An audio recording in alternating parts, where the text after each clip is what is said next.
આજે આપણે ફોર્મ ભરવા માટે સૌથી સરળ એપ્લિકેશન સર્વે હર્ટ શીખીશું. સર્વે હર્ટ અહીંયા સ્ક્રીન ઉપર દેખાય છે એ પ્રકારની એપ્લિકેશન આવે છે. અહીંયા પ્લસનું નિશાન છે એ હું ક્લિક કરીશ એટલે આપણે ફોર્મ બનાવી શકીશું.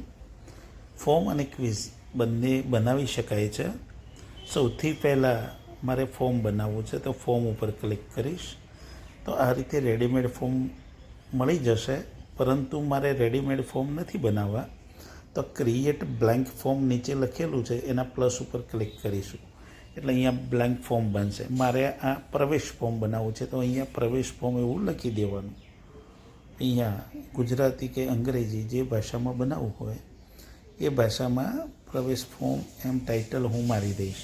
ડિસ્ક્રિપ્શનમાં કંઈ સૂચના હોય તો એ અહીંયા તમે ગુજરાતીમાં લખી શકો છો. ધોરણ 9. હવે મારે આ ફોર્મ બનાવવું છે એના પ્રશ્નો તો પ્લસ ઉપર ક્લિક કરીશ. કેવું મારે જવાબ જોઈએ છે, જેમ કે નામ માટે શોર્ટ આન્સર, સરનામું અથવા ફીડબેક માટે લોંગ આન્સર, એનો મેલ આઈડી લેવું હોય તો ઈમેલ ઉપર ક્લિક કરવાનું, એનો મોબાઈલ નંબર લેવો હોય તો નંબર ઉપર ક્લિક કરીશું, હા અને ના હોય તો મલ્ટિપલ ચોઇસ ઉપર ક્લિક કરીશું. આ પ્રકારના પ્રશ્નો આપણે બનાવી શકીએ. મારે સૌથી પહેલાં નામ લેવું છે તો શોર્ટ આન્સરવાળો વિકલ્પ પસંદ કરી અને અહીંયા લખી દઈશ કે પૂરું, ગુજરાતીમાં લખું છું પૂરું નામ. રિક્વાયર્ડ કરી દઈએ એટલે આપ જો એ નથી ભરતા તો ફોર્મ આગળ નહીં વધે એટલે રિક્વાયર્ડ ખાસ કરવાનું. હવે આ કામ પૂરું થયું.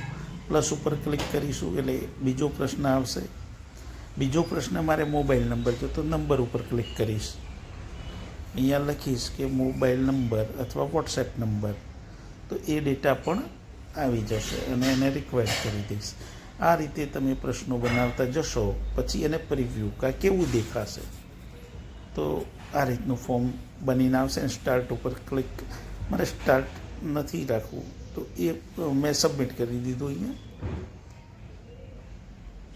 આ ફોર્મ બની ગયું.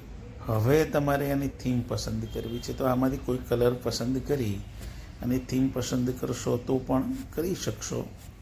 થીમ કર્યા પછી સેટિંગ છે. તમારે શાળાનો લોગો મૂકવો છે તો અહીંયા કરશો તો તમારી સ્કૂલનો લોગો પણ અહીંથી આવી જશે. પછી હું એને સબમિટ કરી દઉં છું તો આ ફોર્મ બની જાય ને અહીંયા એની લિંક ક્રિએટ થાય છે. આ લિંક તમે ગમે ત્યાં શેર કરો. જે લોકો લિંક ભરશે અને ફોર્મ ભરીને આવશે એટલે તમારા મોબાઈલમાં એ ડેટા PDF અને એક્સેલ સ્વરૂપે સેવ થતી જોવા મળશે. જેમ કે અહીંયા મેં એક રેડીમેડ ફોર્મ ભરેલું છે તો એ ડેટા અહીંયા આપને દેખાશે. બીજા કોઈ ફોર્મનું હશે, પ્રકૃતિ મિત્ર એવોર્ડના 44 રિસ્પોન્સ છે તો અહીંયા મને દેખાય છે આ 44 કોણે ફોર્મ ભર્યું છે. હવે એ રિસ્પોન્સ મારે ડાઉનલોડ કરવા છે તો હું અહીંયા ડાઉનલોડનો ઓપ્શન આપીશ. તો એક્સેલ જોઈએ છે કે PDF જોઈએ છે એના ઉપર ક્લિક કરીશું એટલે આખી ફાઇલ ડાઉનલોડ કરી શકાય. ધન્યવાદ.